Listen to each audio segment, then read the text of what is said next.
There's no way. There's just no way. What's up guys, my name is Marc Steiner, and today we're going to be talking about the rumors about the EOS R5. And if you're in the photography community at all, if you know anything about cameras, you probably saw some headlines about this crazy spec camera that Canon is going to be announcing / releasing in the near future.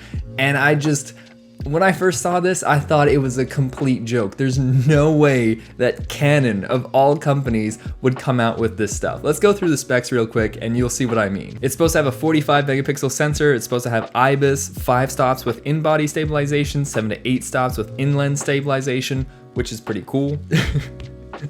I can't even get through this with 12 FPS mechanical, 20 FPS electronic, dual card slots, scroll wheel added to the back, blah, blah, blah, blah, blah, blah, blah. Okay, same stuff, new battery, 8K at 30 frames per second, 4K at 120 frames per second, and 4K at 60 frames per second. There's no way that Canon, of all companies, would come out with something like this. Let me explain. Let's take these specs aside for a quick moment and look at Canon's track record.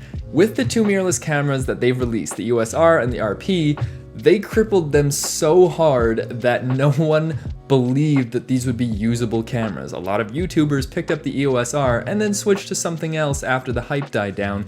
But they were so lacking in specs. They didn't even ship with 24 frames per second. That's a no-brainer. If a camera is capable of doing 30 frames per second, it is obviously capable of doing 24 frames per second. But it took them months, almost a year, to come out with a firmware update to give these cameras 24 frames per second. That's ridiculous that Canon has to do a firmware update that late into its product to give it a basic function. That's just ridiculously crippled. The second thing I want to talk about is these rumored specs about the photography side, the 12 FPS and the 20 FPS. There is no way that that is accurate by any means. On the EOS R, they said that they were getting 8 to 9 frames per second, but that's like everything asterisk, like no autofocus, everything is held down the same. Like it makes no sense. And in the real world, it comes down to about 3 to 4 frames per second. So that's not usable for sports photography or even burst photography of any kind. So it's just dumb seeing that they're saying, oh, 12 frames per second, and in actuality it's like 5 frames per second. That's stupid. And 20 FPS electronic, the only thing that's been able to do that is the A9. There's no way that Canon has developed a sensor that is that powerful and they didn't put it in the 1DX Mark III.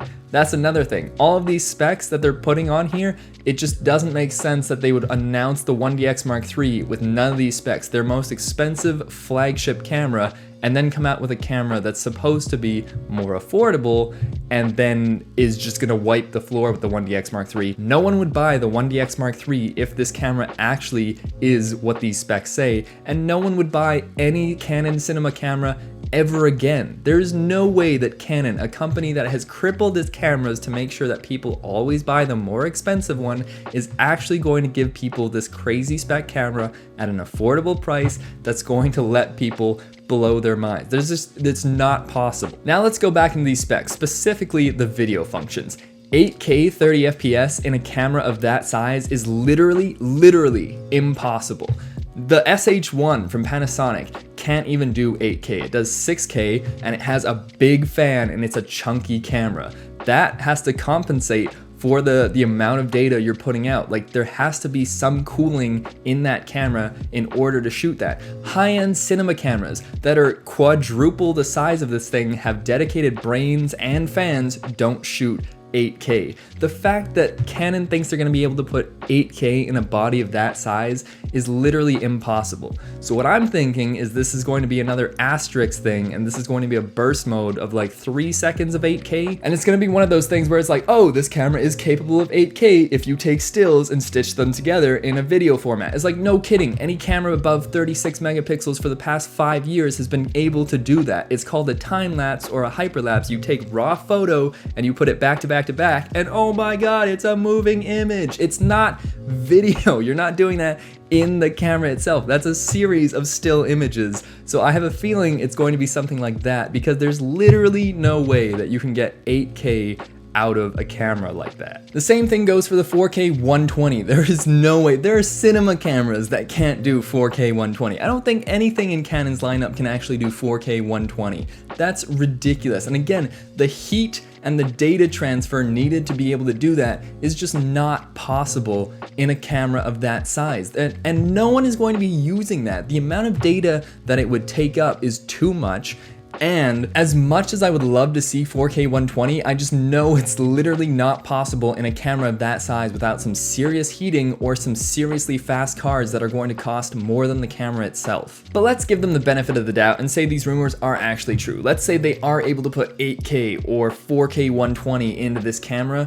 What are the asterisks going to be when they're using it? It's going to be like an 8 times crop. It's going to be not usable footage. Like I love how Canon always says, oh, our cameras are capable of doing this, but it's not usable at all. Like with the EOS R, they were like, oh, we can do 120p and it's 720. And it's like, it's 2020, man. Like you can't be having advertising 120 and it's sub HD, you know, that's ridiculous. So on the crazy possibility that these rumors are true and 4K 120 and 8K are actually in this camera, I know for a fact that there's going to be some massive cripples while using those features because it's just not going to be possible. There's going to be recording limitations, there's going to be crop factor, there's probably going to be a loss of autofocus while in that, and you're probably not going to be able to record audio with that if Canon's previous lineup is anything to go by. So I just don't see how these are going to fit into this camera, and even if they are people going to use them because these video features are just so crippled beyond compare,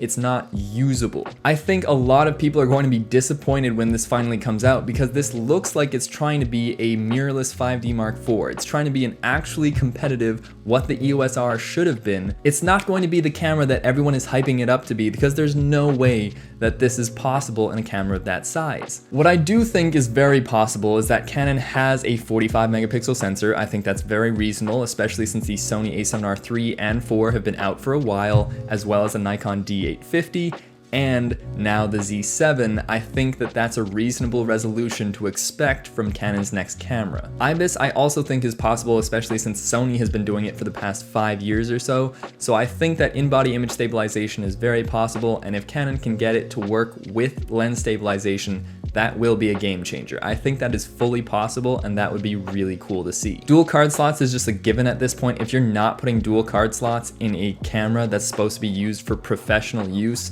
you're just crippling yourself beyond compare, and I expect Canon to come out with dual card slots. A new battery would make sense because these DSLR batteries are not going to work well on mirrorless cameras because these mirrorless cameras do take up more battery for these awesome new features, especially if these very non-existent video features are true. They're going to drain the battery like that. So you're going to have a new battery that actually has a larger capacity to make use of these crazy video features, of that awesome new EVF. Like, you have to have a better battery to actually power this thing so it doesn't last 12 minutes. So now that my rant is over, I could be completely wrong. Canon could be the underdog of the century and just blow our minds with this crazy camera. I just don't see that happening. It's possible, but it's highly unlikely. So I want to know what you guys think. Are you guys as riled up as I am? Are you interested in this camera? I know I'm interested in this camera. I want to see what it actually comes out to be when everything is said and done, but I don't think I'm going to buy this unless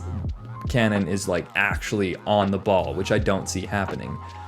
But what do you guys think? Are you excited about this camera? Are you thinking about buying this?